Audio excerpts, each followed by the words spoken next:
गोजोन हामलायनायजों लोगोसे नोंथांमोनखौ गोदान खौराङाव बरायबाय। अन्नानै नोंथांमोना बे रादाबखौ जोबजासे नायलां। लोगोसे भिडिअखौ लाइक, कमेन्ट, शेयार आरो चेनेलाव गोदानै फैदोंब्ला साबस्क्राइब खालामनो गुरै खावलायबाय। दानिया फैदो लोगोफोर रादाबखौ मिथिलांनि। गिबि खौराङाव दङ, 22थि माहारियारि असु चेम्पियनशिप बादायलायनायाव क'क्राझारनि सासे लाइमोना सिलभार मेडेल देरहासार। हिमाचल प्रदेशनि मान्डे जिल्लायाव खुंफुंनाय खुंगा 22थि नेशनेल साब जुनियर असु चेम्पियनशिप बादायलायनायाव क'क्राझार जिल्लानि सरायखलानि थागिबि अमित कुमार दत्तनि फिसाज्ला आयेन दत्तआ सिलभारनि मेडेल देरहानो हाना ओनसोलनि गोग्गानाय लाबोदों। सोलिफु दाननि 9 अक्ट'निफ्राय 15 जुलाइ अक्ट'सिम मान्डे जिल्लानि फादाल स्पर्ट्स स्टेडियामाव खुंफुंनाय खुंगा 22थि साब जुनियर असु चेम्पियनशिप बादायलायनायाव आयेन दत्तआ मोननै सिलभारनि मेडेल देरहानो हायो। आथिखालाव बर' बिजोंनिफ्रायसो बर' फरायसाफ्रा साबसिन रिजाल्ट खालामो। बे बाथ्राखौ बुंदों खोरोमदाव औवारिया। पाटगाव दख'रा दुलाराय बर' फरायसा आफादनि बानजायनायाव दिनै बर' बिजोंजों फरायनानै मेट्रिक आनजादाव सेथि थाखोआव उथ्रिसार जानो हानाय फरायसाफोरखौ क'क्राझारनि पाटगाव गोजौ फरायसालिनि सानसेनि मेहेरगोनां हाबाफारिजों बरायो।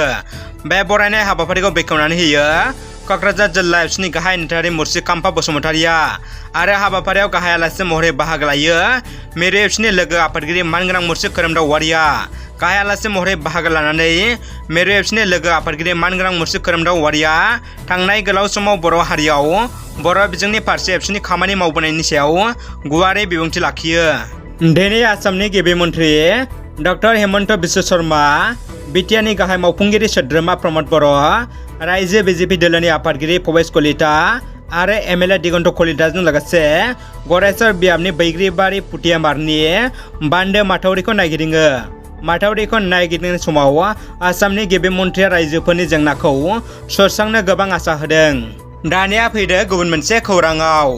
जोबोद दुखुनि खौरां, आसाम आयेन आफादनि 63 नं सापागुरि समस्तिनि सिङाव थानाय दुमनि बाजारनि थागिरि देबेन बर' बारग' BLT बोखावजायै बरपेटा जिल्लानि गाहाय नेहाथारि आइसि बिबानगिरिया रुंसारि जाबाय।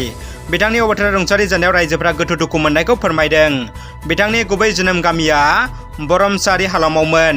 बिथांनि जिउमाया गोजोन जाथों। जाथाया साननैसो सिगांनो जादों, अब्लाबो बर' आइजोफ्रा जाहाथे सांग्रांथि थायो बेनि थाखाय रादाबखौ होबाय।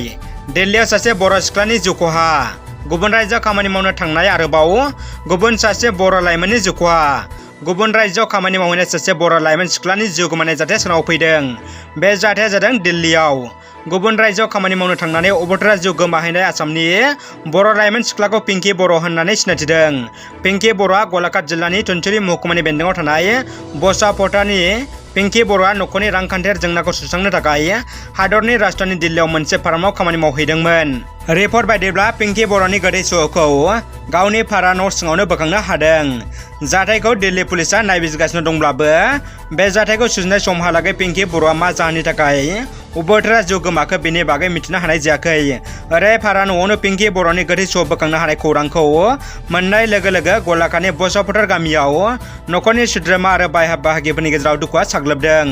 मख'नो गोनांदि गावनि न'खर बेंनो थाखाय आरो आसामाव खामानिनि आंखालनि जुनै आसामनि लाख लाख लाइमोन सेंग्रा सिख्लाफ्रा गुबुन रायजोआव खामानि नागिरनो थांनो गोनां जादों।